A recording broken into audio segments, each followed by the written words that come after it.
manusia nanti ketika mereka dihisab oleh Allah itu dibagi menjadi dua, ahlul afiyah, ahlul musibah.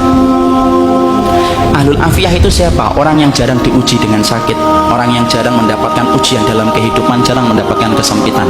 Namanya apa? Ahlul afiyah. Ada yang kedua, ahlul musibah. Ahlul musibah itu siapa? Orang yang hidupnya banyak sakitnya, banyak ujiannya, kesempitannya, kesulitannya. Itu namanya ahlul musibah. Ya. Ketika mereka dihisab oleh Allah Subhanahu wa taala,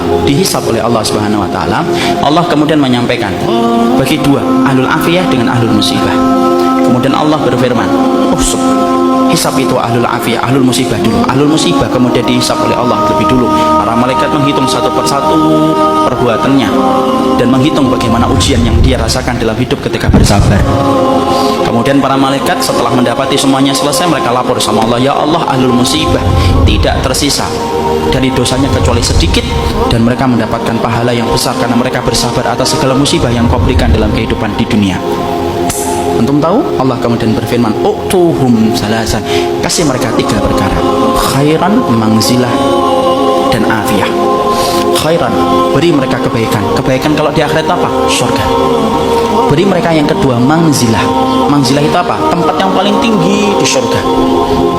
Tempat itu tidak bisa diperoleh dengan sholat, tempat itu tidak bisa diperoleh dengan sedekah, tempat itu tidak bisa diperoleh dengan haji dan umrah. Tempat itu hanya bisa diperoleh bagi orang yang mereka diuji oleh Allah dalam hidupnya dan dia bersabar.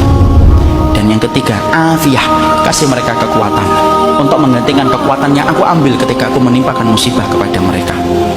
Maka ketika mereka dinaikkan ke tempat yang tinggi, ahlul afiyah, sebelum dihisab mereka mendongakkan kepala saking tingginya mereka.